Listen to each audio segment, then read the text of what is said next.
Hello नमस्ते। यो LLB first इयरको ऐच्छिक विषय फ्यामिली लको युनिट 1 मा छ इन्ट्रोडक्सनमा नेपाली पारिवारिक कानुनमा लैङ्गिक न्यायको प्रभावका बारेमा चर्चा गर्नुहोस् अथवा भनेर चाहिँ यो क्वेसन्सहरू छ। यसको कोर्समा चाहिँ concept and scope of family ल, हिस्टोरिकल डेभलपमेन्ट अफ फ्यामिली ल in Nepal, impact of gender justice in the Nepalese family ल, तीनटा टपिकमा रहेर कुरा गर्नेछौँ। फर्स्टमा कन्सेप्ट अफ फ्यामिली ल। पारिवारिक कानुनको अवधारणा समाज विकासको क्रमसँगै मानव सम्प्रदाय पनि शिक्षित तथा व्यवहारिक प्रक्रिया मार्फत बौद्धिक एवं सामाजिक हुँदै जान थाले। यस क्रमसँगै समाजमा परिवारको अवधारणा विकसित हुन थाल्यो। यसरी परिवारलाई व्यवस्थित गर्नका लागि जन्म भएको वा व्यवस्था गरिएको कानुन नै पारिवारिक कानुन हो। पारिवारिक कानुन सम्बन्धहरू निर्धारण गर्न बनेको त्यस्तो कानुन हो जसले परिवार सम्बन्धी सम्पूर्ण विषयहरूलाई व्यवस्थित गर्ने तथा कानुनी प्रक्रियाहरू निर्धारण गर्ने काम गर्दछ। सामाजिक तथा पारिवारिक व्यवस्थापनका लागि बनेको कानुनको यस्तो शाखालाई नै पारिवारिक कानुन अर्थात् फ्यामिली ल भनिन्छ। परिवारको उत्पत्ति सम्बन्धमा चर्चा गर्नुपर्दा जब मानव घुमन्ते जीवन बिताउँदै हिँड्ने अवस्थादेखि निजी सम्पत्तिको अवधारणामा प्रवेश गर्यो, त्यससँगै विवाहको माध्यमबाट परिवारको अवधारणा उत्पन्न हुन थाल्यो। त्यससँगै परिवारका विभिन्न स्वरूप, परिवारका सङ्ख्या, परिवारका प्रकार, परिवारका आवश्यकता लगायतका जटिलताहरू पनि उत्पन्न हुन थाले। अत यिनै कुराको सेरोफेरोमा परिवार सम्बन्धी विषयको व्यवस्थापनका लागि एउटा छुट्टै कानुनको आवश्यकता महसुस भयो र त्यही आवश्यकताले गर्दा क्रमशः विकसित हुँदै आएको कानुन नै वास्तवमा पारिवारिक कानुन हो। विभिन्न विद्वानहरूले परिवार र पारिवारिक कानुनका विषयमा विभिन्न सन्दर्भ र आफआफ्ना मान्यता अनुसार छुट्टा छुट्टै परिभाषा गरेका छन्। तीमध्ये केही व्याख्या तथा परिभाषाहरू निम्न अनुसार रहेका छन्। Family law may also refer to the marriage contract in Islamic faith which includes the allowance of men to marry up to 4 wives under certain circumstances. पारिवारिक कानुनको उपयुक्त परिभाषा इस्लामी मान्यतामा आधारित रहेको देखिन्छ। त्यसैगरी group of persons who are related by marriage or blood and who typically include a father, mother and children. A family is a natural society whose right to existence and support is provided by divine law. According to the Second Vatican Council, the family is the foundation of the society. अर्थात् विवाह वा रगतका नाताका बाबुआमा र बच्चाहरूको समूह परिवार हो, जसलाई समाजको आधारशिला भनिन्छ। परिवार एउटा समूह हो जस अन्तर्गत पर्याप्त यौन सम्बन्ध रहनुका साथै बालबच्चा जन्माउने र तिनको पालनपोषण गर्ने सम्बन्धमा निश्चित गरिएको हुन्छ। नेपालमा विभिन्न ऐनमा परिवारको परिभाषा गरिएको पाइन्छ।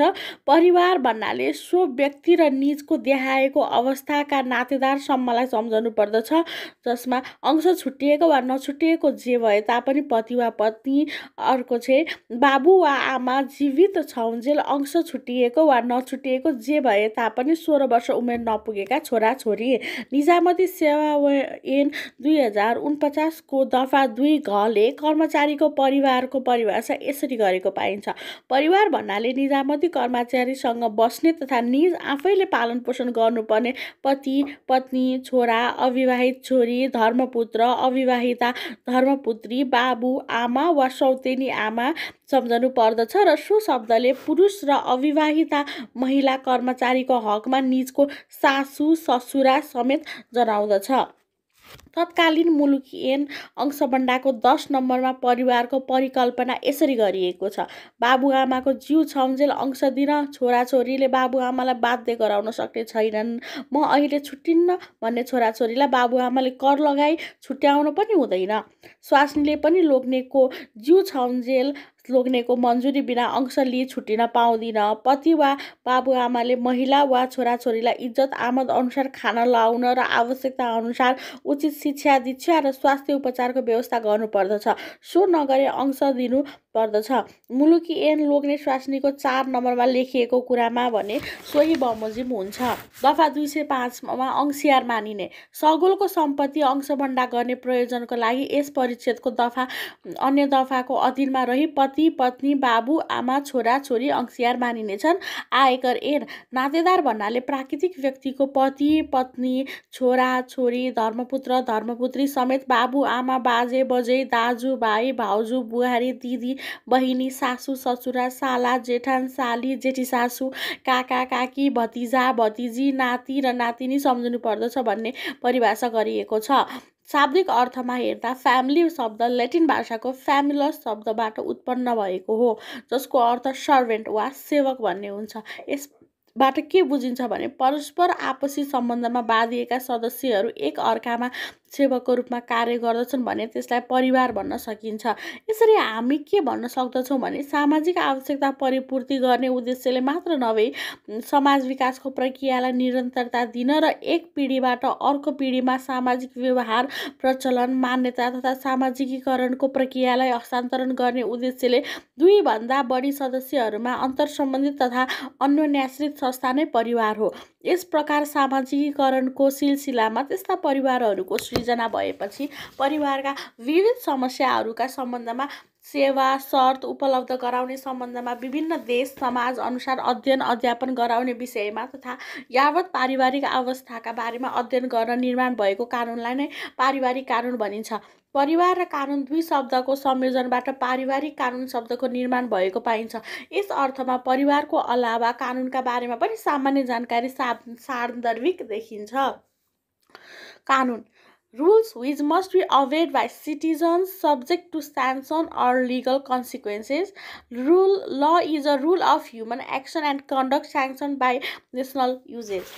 कानुन त्यस्तो अवधारणा वा व्यवस्था हो जुन कुनै पनि देशका जनताका लागि जनप्रतिनिधि मार्फत वा बौद्धिक व्यक्तिको समूह मार्फत वा विधायिका मार्फत निर्माण भई मानवीय हित व्यवहार राज्य सञ्चालनको अवधारणा आदि सम्पूर्ण कुरा समेटी निर्माण गरिन्छ। यसरी परिवार र कानुनलाई एकै ठाउँमा राखी अध्ययन गर्दा वा बुझ्दा परिवारसँग सम्बन्धित विवाह नाता सम्बन्ध विवाहको परिणाम सम्बन्धी विवाह विच्छेद सम्बन्ध विच्छेद अंशबन्धा अपुताली स्त्री अंशधन धर्मपुत्र धर्मपुत्री आमा बाबु तथा छोराछोरीको सम्बन्ध सम्बन्धी व्यवस्था संरक्षकत्व सम्बन्धी व्यवस्था मातवर सम्बन्धी व्यवस्था आदि विविध पारिवारिक विषयहरूको व्यवस्था गर्न र तिनीहरूबाट सृजित समस्याहरूको समाधान गर्ने कानुन नै पारिवारिक कानुन हो। यस पारिवारिक कानुनमा कुनै पनि पारिवारिक समस्याहरू परेमा तिनको समाधान गर्ने कारबाही प्रक्रिया आदि सम्पूर्ण कुराहरूको व्यवस्था समेत गरिएको हुन्छ।